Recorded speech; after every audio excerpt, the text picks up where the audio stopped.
So moving through Spirit, and then you went to Colts. Was Colts your first like writing gig for like I would say it's something maybe outside of high school on like a DCI or WGI level or something like that? I was actually involved a little bit. I started doing small moments for Spirit. And then my last season there at Spirit, I actually did design.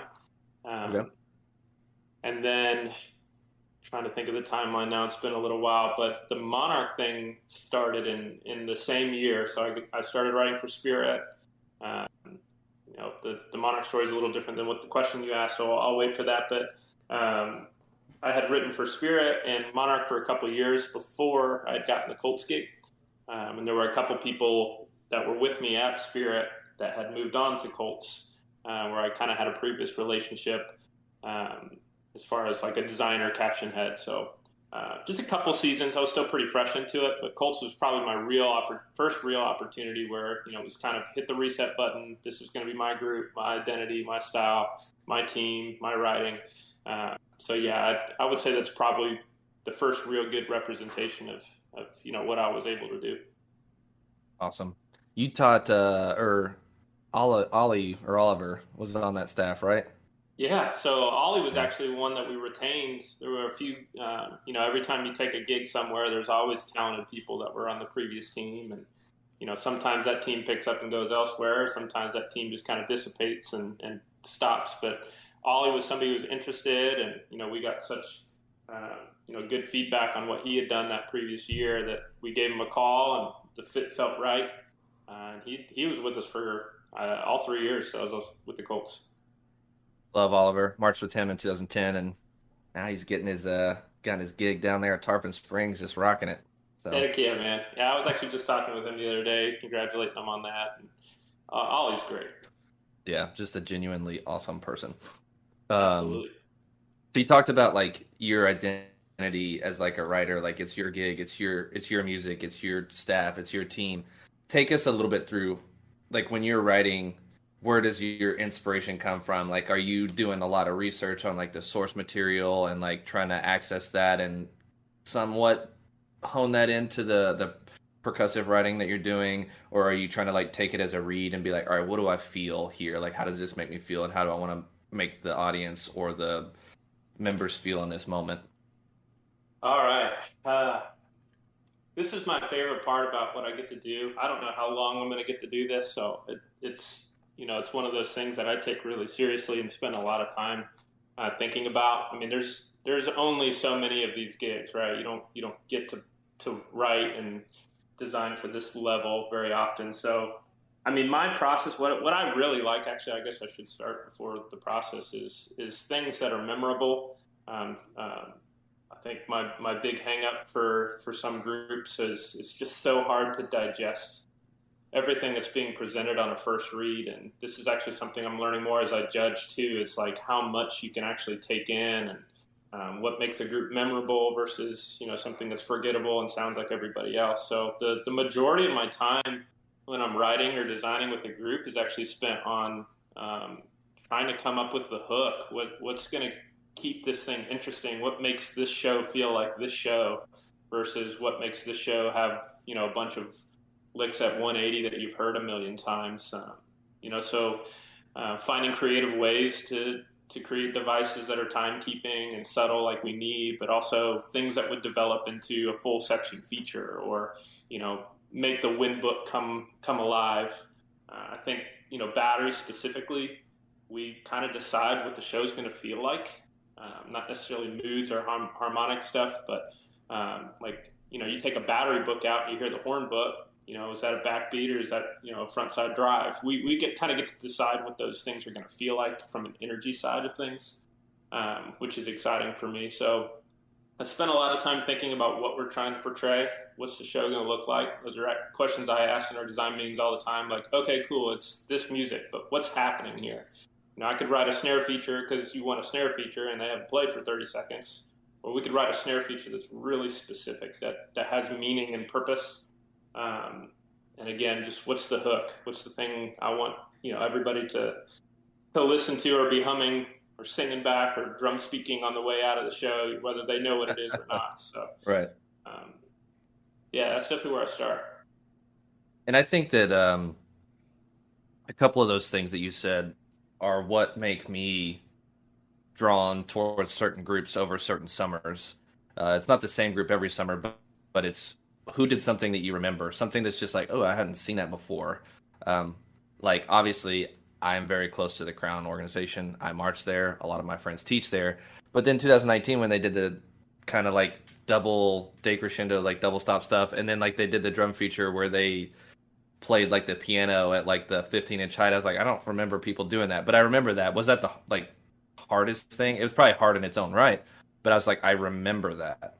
And like, there's certain groups that I remember certain things, unlike just like you said, seeing somebody ram for whatever. It's like it sounds like a run-on sentence. Um, and the second part of what you said, um, being digestible as a fan, I don't always necessarily want to see or want to hear and listen to the thing that is a hemiola that happens over 12 measures and I'm not really sure where time is. Like, I don't understand it at a first read, so it's like hard. It's like I can't appreciate it as much. But if it's something that you know what they're doing and it's easy to access as a spectator, and I would probably say as a judge, you could be like, oh, I know exactly what that is. I know how hard that is because I know what it is, and I can give you very valuable feedback on that. So I think that those two things are pretty key. And I really like that you said it, just being digestible and memorable. Yeah, I think that's the balance I'm trying to strike too. Is some of the feedback I get too is that my groups just don't play enough, or it's not necessarily they're not catching the hook, so everything doesn't necessarily make sense. But uh, I think that's just me, somebody who's trying to grow every year, and I'd like to think my stuff continues to evolve and find that strike that perfect balance. But again, it's just I love sections that are you know inherently difficult. You watch it, and part of the effect is like, oh my god, what was that? Like that's something that you want, but when it's that all the time, it's just a little hard.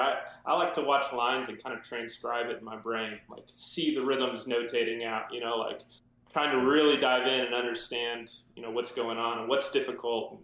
Man, that probably took like 5 hours a day to clean, but nobody even noticed it, or something like that. But yeah, just giving the group a different identity too, from one show to the next. Like, can you actually think back and remember what the set looked like? Well, that's pretty easy sometimes. Some of your favorite shows, you can immediately think about what they look like. Well, can you do the same thing with the rhythmic vocabulary that they're doing, which is what I'm assigned to do. I know there's melodies and certain things that stick with you, but from my perspective as a battery guy, it's really how do I make the rhythms or the rhythmic language memorable in the same sense.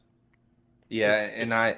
Okay, go ahead, Mike. No, it's funny you point out that like it's cool to have that one burst of a moment where rhythmically it kind of gets away from your audience member or even the judge or whoever. Because I know when I'm watching a group, it's one of those things where they'll hit you with that.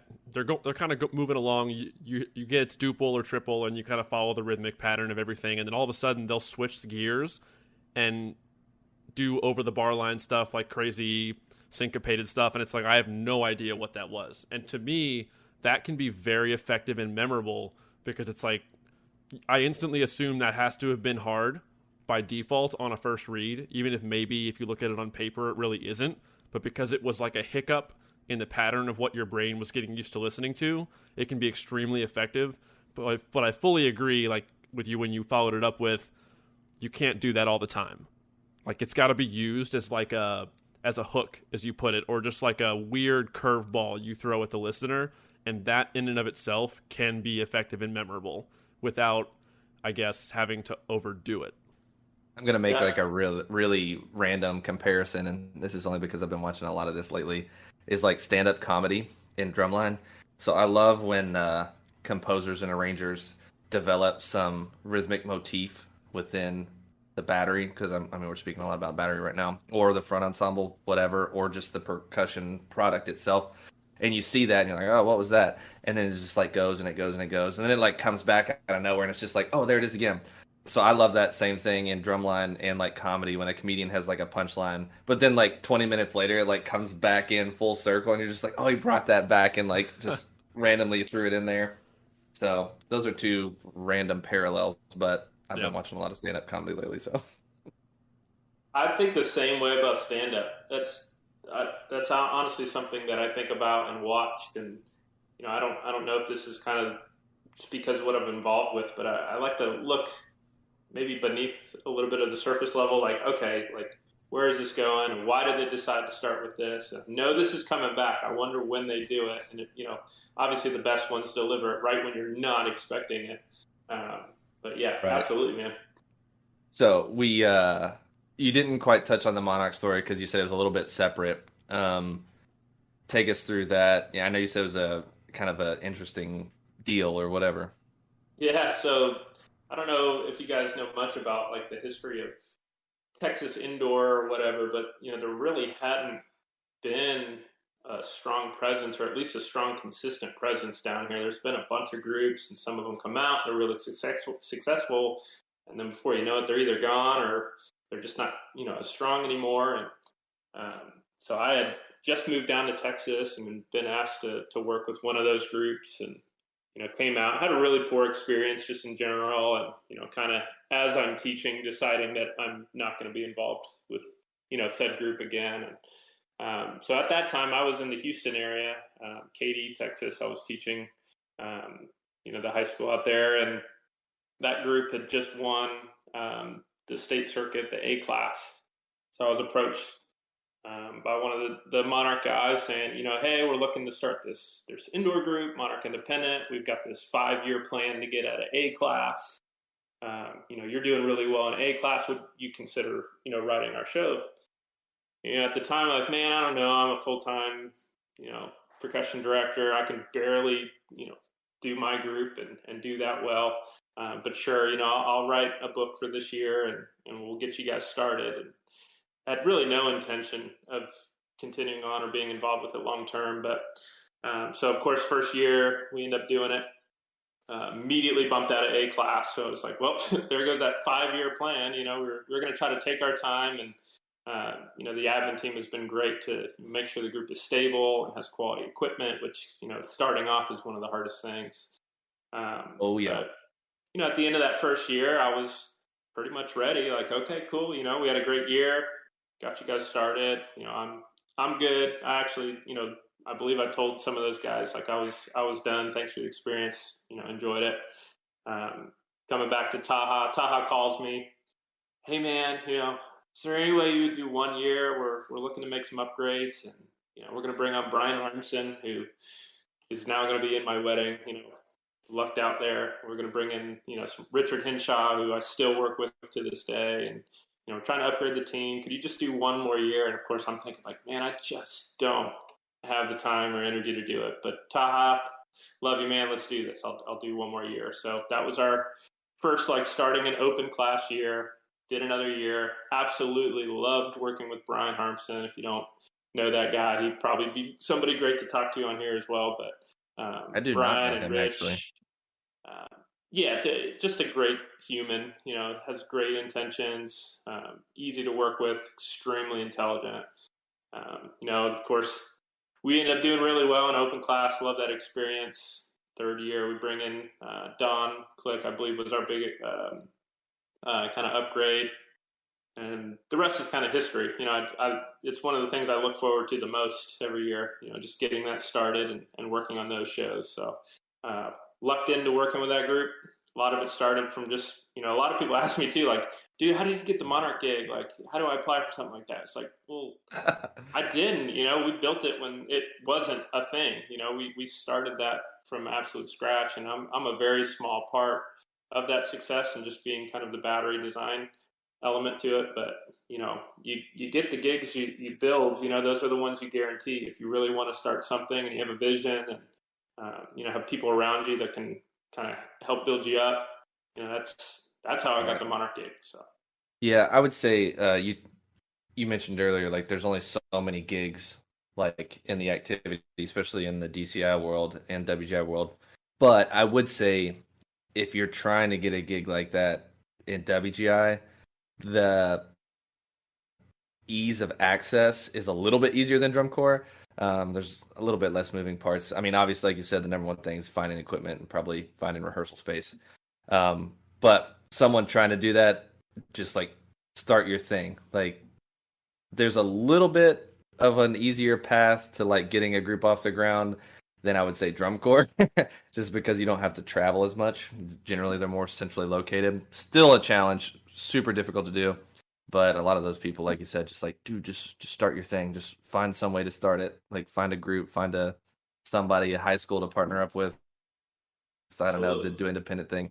But yeah, that's pretty sick. So like, how many years did it take? First year you were A, and you say got bumped to open. How many years were you in open before you bumped up to world? 2 years. So I think that first year we ended up getting seventh in the open class at WGI. Following season, we were, I believe, fourth in open class. We were ready to move forward. We knew we had the talent, and the team was starting to learn how to work together. So we bumped to World our third year, and that year I believe we were seventh in World. Our first year out, and then we've been a consistent finalist ever since. And, trying to continue to move up. I think we're really excited about what we have. Talent level's really high again. In some sections, we think we're stronger than we've ever been. And again, the team has stayed together. I feel like we've all kind of challenged each other, and that's kind of kept the quality consistent and slowly progressing. Once you get to this level, it's hard to make another jump. But I mean, we're trying, man. That's the goal. It is a challenge, man. The competitive nature of like finalists in WGI is just gone up and up and up. I mean, the top 12, was it 15 now? They take 15 now, I think. Right?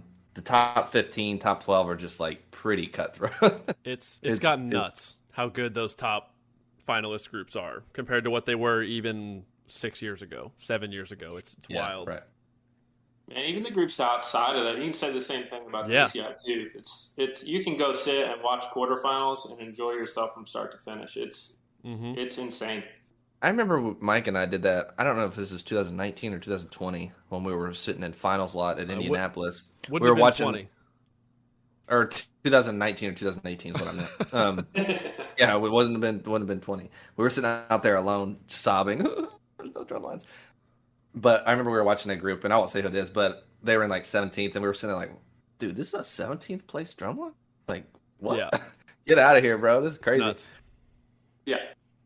Yeah, playing well is not enough anymore. It's kind of like assumed that you're going to do that, and then it's what else? So yeah, it's tough. There's a lot of factors that you have to just like magically align to get up there. It's wow, and especially too in like WGI, it's obviously just like not how talented the kids are, but like pressure on the designers. Like, got to make this right, or else we're not going to be up there. Got to pull this off. Everything's got to work. But I'm happy. I'm glad to hear another person say that. You were saying, correct me if I'm wrong, that you think you guys are going to have a solid year this year. Oh yeah, it does not feel like we're restarting at all. And that's awesome. Evan and I were just talking about this not that long ago, that we both feel like this is going to be a strong WGI year. I think people are going to have a lot of gas in the tank built up from the time off from the weird year last year, and I'm really looking forward to it. And I'm the person out of the two of us that I prefer drum corps over indoor, and I'm excited, very excited for this indoor season. Yeah, I think it's going to be both, to be honest. I think DCI and WGI are both going to be really, really strong. So, yep.